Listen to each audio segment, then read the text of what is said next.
नमस्कार दोस्तों, मैं हूं राधे पटेल। आप देख रहे हैं न्यूज़ वेब छत्तीसगढ़ी चैनल। तो आप जानते हैं अच्छी तरीक़े से कि हम ग्रामीण क्षेत्रों की खबर उठाते हैं। उसी बीच में अभी हम लगभग 120 किलोमीटर की दूरी साहिबीन कछार गांव में पहुंचे हुए हैं और साहिबीन कछार का आश्रित ग्राम जो है करलाझर है, जहां पर एक अद्भुत नज़ारा देखने को मिला। अद्भुत नज़ारा आप तस्वीरों में देख सकते हैं किस प्रकार से जो व्यक्ति है वो कितनी ऊंची पेड़ में चढ़ करके रस निकाल रहा है। और उस रस को कहते हैं बस्तर बियर के नाम से जो प्रचलित है। सल्फी का पेड़ अक्सर आपको देखने को मिलेगा। सल्फी का पेड़ जो होता है वो बस्तर के इलाकों में देखने के लिए मिलता है, लेकिन आज गरियाबंद जिले के अंतर्गत साहिबीन जो पंचायत है उसके आश्रित ग्राम करलाझर में भी देखने को मिला। और आप जो भीड़ देख रहे हैं वो लोग वो सिर्फ सल्फी का रस खरीदने के लिए जो भीड़ है वो दिखाई दे रहा है। और यहाँ पर देखेंगे कि ग्रामीण क्षेत्र में जो भी छोटा बड़ा उत्साह या शादी ब्याह है, जो भी उत्साह होता है उसमें ना नशे का उपयोग किया जाता है। और नशे का उपयोग इस तरह से किया जाता है, या तो फिर आगामी रूप से ये 100-120 किलोमीटर से जहाँ पर शराब दुकान है वहाँ से खरीद के लाते हैं, या फिर ग्रामीण क्षेत्र में जो भी व्यवस्थाएं होती है उस व्यवस्था में काम चला लेते हैं। तो इसमें एक सल्फी का पेड़ है जिसका पूजा पाठ करके विभिन्न प्रकार की पूजा पाठ करके इसमें सल्फी का रस निकाला जाता है, जिसमें कई प्रकार की शर्तें होती है। ग्रामीण क्षेत्रों में बताया जाता है कई प्रकार की शर्तें होती है। उस वृक्ष से रस निकालना ये आसान बात नहीं है, ऐसा भी बताया जाता है। लेकिन आज जो ग्रामीण क्षेत्र में जो भीड़ लगी है शाम के वक्त या फिर सुबह, दो टाइम में रस निकलता है बताते हैं। और जो रस है वो एक आमदनी बनाने का साधन भी है। साथ ही ये जो ग्रामीण क्षेत्रों में जो एक पीढ़ी लगाता है पेड़ और दूसरा पीढ़ी उपयोग करता है, ऐसा भी बताते हैं।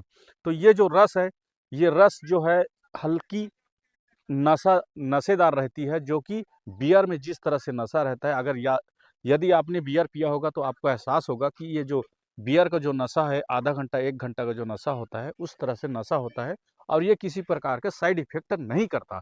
उस बीच में एक हमारे जो क्षेत्र के जो जनप्रतिनिधि हैं, जो इस क्षेत्र से बिलोंग करते हैं, उनसे जानते हैं। क्या नाम लिखते हैं दादा? अर्जुन सिंह नायक। अर्जुन सिंह नागे जी। जी। दादा ये बताएंगे ये सल्फी के पेड़ में ऐसे जो रस निकलता है वो कैसे प्रचलित है, किस तरह से प्रचलित है उसको बताएं। देखिए, ये तो रस जो है ना थोड़ा-सा अपन जो है ना देवी-देवता के ऊपर में आस्था रहता है, ताकि इस रस को निकालने के पहले हम पूजा-पाठ करते हैं। गाँव में यहाँ का झांकर पुजारी, बैगा, गुनिया को बुलाते हैं। इनका रीतिवत पूजा-पाठ होता है, उनके बाद इसका सेवन किया जाता है। देखिए, आप जानते हैं कि बस्तर एरिया में इसको ना बस्तर का बियर कहता है। लेकिन जैसे कि आप बियर पिएँगे तो बियर का जो नशा रहता है 2-4 मिनट या आधा घंटा में वो समाप्त हो जाता है, ताकि वो शरीर का तंदुरुस्ती के लिए, पौष्टिक आहार के लिए करते हैं। लेकिन हम जो यहाँ पर आदिवासी एरिया है, यहाँ पर ज़्यादा करके खास करके गोंड, भुंजिया, कमार, बैगा आदिवासी रहते हैं। तो हम यहाँ जो भी पार्टी होता है, अपने जो शादी ब्याह है, छट्टी है, मरनी है, इसमें हम इनका उपयोग करते हैं, ताकि ये जो है ना हमारे लिए स्वास्थ्यवर्धक चीज़ है। ताकि हम अन्य पदार्थ अगर जैसे कि केमिकल युक्त जो भट्टी से अगर दारू खरीद के पीते हैं, उसमें हमको शरीर का बहुत सारा नुकसानी का भी वातावरण बन के रहता है। तो इसलिए हम इसको ना शुद्ध वातावरण में इनको एक पेड़ से निकाल करके इसका रस को हम चॉइस करते हैं। उसी के साथ में हमारा जो है ना ये जो नशा सेवन होता है उसमें कुछ ज़्यादा कुछ नहीं रहता है, इसमें सभी लोग पी सकते हैं। इसमें ऐसा बात नहीं है कि कोई पुरुष ही पिए, इसमें महिला है, बाल है, बच्चे हैं, ये सबके लिए ये उपयुक्त है। ये इसकी औषधि है, इसमें कोई प्रकार की हानिकारक नहीं है। चाहे आपके ऊपर में कोई पेट का गैस हो, चाहे आपके पेट के ऊपर में जलन हो, या आपके ऊपर डायबिटीज हो, या आपके ऊपर अपचन हो, ये सब चीज में ये बहुत बड़ा एक वैज्ञानिक रूप से आप ये बोलेंगे कि आपका जो प्राकृतिक रूप से ना अपना जो शारीरिक के लिए फलदायक है, इसलिए हमको ये सेवन करना पड़ता है। तो ये है जनप्रतिनिधि जो जमीनी स्तर के यहाँ के नेता हैं, जो यहाँ की समस्या को उठाते रहते हैं और लगातार प्रशासन तक पहुँचाते हैं। तो अभी भी ये बताएं कि जो ये सल्फी का पेड़ है एक औषधि के रूप में है, और औषधि को ये महिला पुरुष दोनों पी सकते हैं, बशर्ते इनकी पूजा पाठ की विभिन्न रीतियाँ हैं जिनको पालन करना पड़ता है, तभी ये रस निकलता है। तो एक प्रकार से ये खबर आप तक पहुँचनी चाहिए, क्योंकि ये भी एक खबर ही है।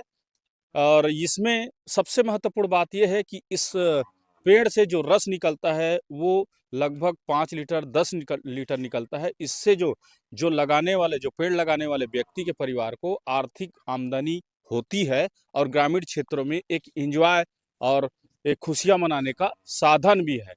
तो आप अगर यदि आपने नहीं पिया होगा तो इसका भी सेवन कीजिए। माफ़ी चाहूँगा, इसका भी सेवन करके देखिए, क्योंकि जीवन छोटा-सा है और इस छोटे से जीवन में अनेक प्रकार की दुःख तकलीफ़ सारी चीज़ें रहती हैं।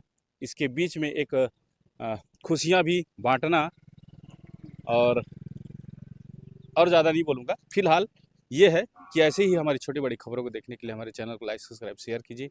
आगे हमारे साथ बने रहें। धन्यवाद।